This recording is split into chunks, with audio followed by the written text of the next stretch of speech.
First, there was darkness. Then came the strangers. They abducted us and brought us here. Dark City, one of my personal favourite movies, and something I have wanted to bring to light here on the channel since its inception. The neo-noir science fiction film written and directed by Alex Proyas, and is perhaps his best film, along with writers Lem Dobbs and David S. Goyer. It really is perhaps where their careers peaked, as far as I'm concerned anyway.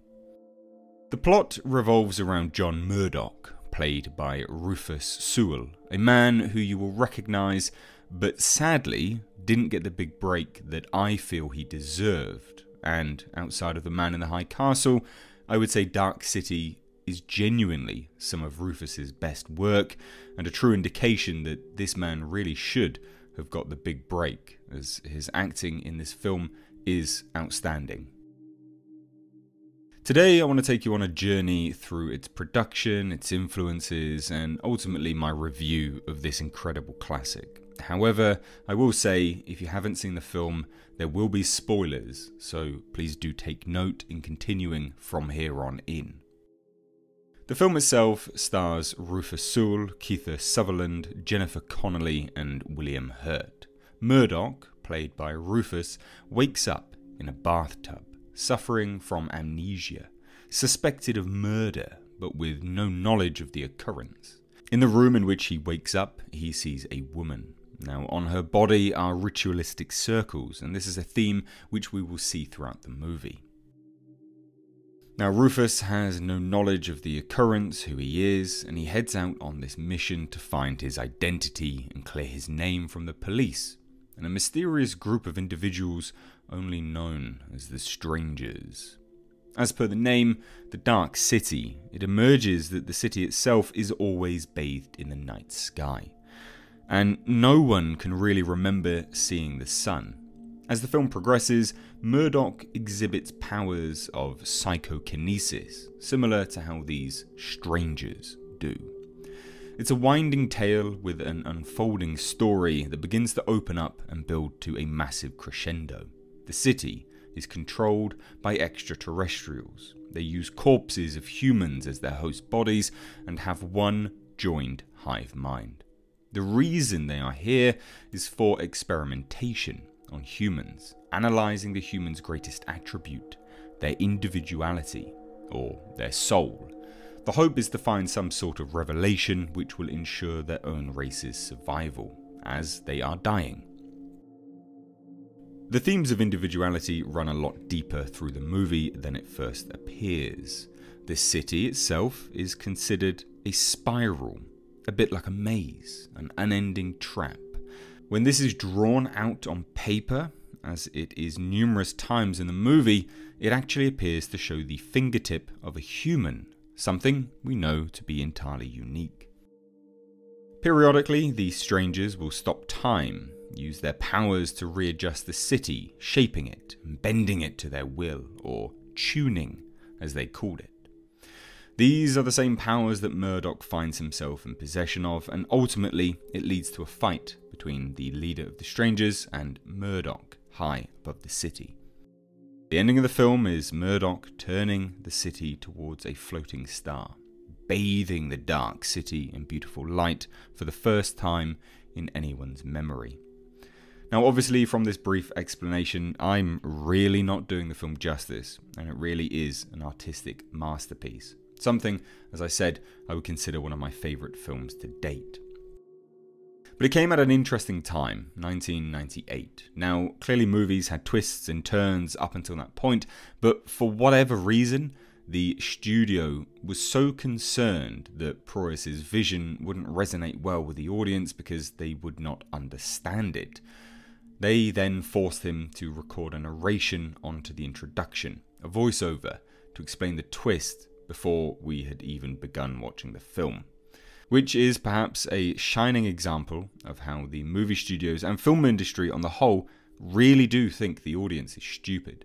Intelligence levels haven't changed, if anything they have gotten worse, but back 20 years ago the studio believed that a simple twist would rocket past and over people's heads, so much so that it was spoiled in the intro.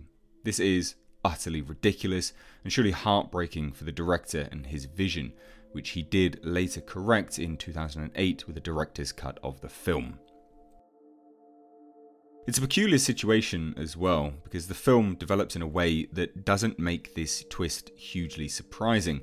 We see the strangers in their groups, we see them dressed differently, with powers, etc. It's very clear something nefarious is going on with this group. So to then see the revelation that they are aliens paired with the explanation, which is actually given to us in the film by characters, it isn't a mind-blowing, incomprehensible piece, but again, like I say, a shining example of studios genuinely thinking you are all stupid. Now, Proyas has since cited that Twilight Zone was a massive influence behind the movie. Along with Maltese Falcon, Proyas has stated that he wanted a film, though nominally science fiction, to have an element of horror to unsettle the audience.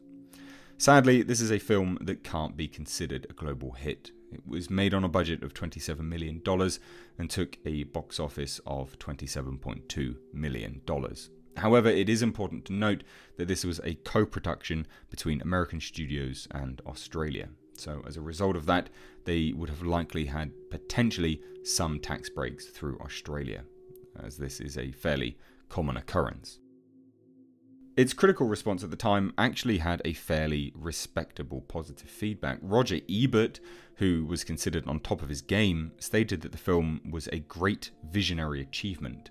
A film so original, exciting, that it stirred his imagination like Metropolis and 2001: A Space Odyssey. Which, if you know anything of Roger Ebert, that is an outstandingly positive review. Peter Stack said that the film was among the most memorable cinematic venture in recent years, and that maybe there was nothing wrong with a movie that is simply sensational to look at, and the twisting of reality and its darling look, layered and off-kilter greys, greens and blacks, make it click. However, it wasn't all shining, and some reviewers found the plot complicated, like Walter Adiego of the San Francisco Examiner. There was even incredibly negative reviews from the likes of Mark Savlov of the Austin Chronicle, who went so far as to say, "You really have to feel for Proyas. This guy wears bad luck like the grimy trench coats of his protagonists, only his zipper's stuck and he can't seem to shake the damn thing off."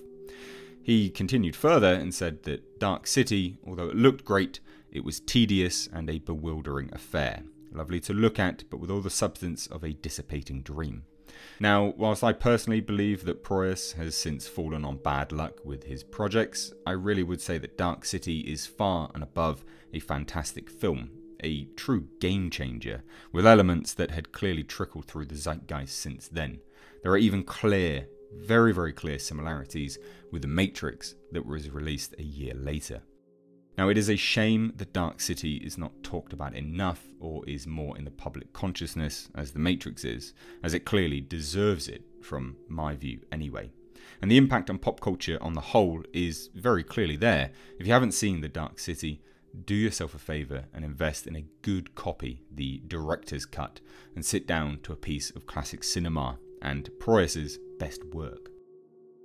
The set design, in my eyes, was just fantastic. Not only for the time period that the film was made, but just in general. You can definitely see some remnants, or at least inspiration, from The Crow, which Proyas had previously worked on before Dark City. The gritty dark streets, the dirty, grimy back alleys. But it gelled together so well with the performances of Rufus, William Hurt, and of course, Kiefer Sutherland. The costume department, though obviously working in the confines of a budget, did a good job. It holds up to this day, and the effects, though not perfect and not something that is good by today's standards, are not something to turn your nose up at. The mysterious strangers and their tuning powers, the entire concept just works. From their abstract nature to the hive mind and almost comical names between them, Mr. Hand, for example, and Mr. Book, it just simply works. Even their fairly generic costumes and the pale, almost trope-like appearance with the dark aesthetic of the film, it's actually a really great contrast, and it adds an almost eerie luminescence to the group, building the tense atmosphere when they're on screen and adding to the perceived nefarious nature of these beings. And, dear Lord, we haven't even touched on the sound design and the score. Straight from the opening of the film, the deep bass and almost operatic elements just shine through. It's something lost on modern scores that again help seal this as one of my all-time favourite movies. And it's a testament to the film and the mind behind it, but sadly something not many people have seen. However, if you have seen it, please do let me know your thoughts down below in the comments section. I would really like to hear your thoughts on this movie and see if any of your opinions line up with mine. If you are new here, please do hit subscribe, and you can stay up to date on the world of pop culture, movie news and movie reviews by hitting the bell notification icon. As always though guys, thank you so much for watching. Please do give this video a like and a share. I've been Mr. H. Take care.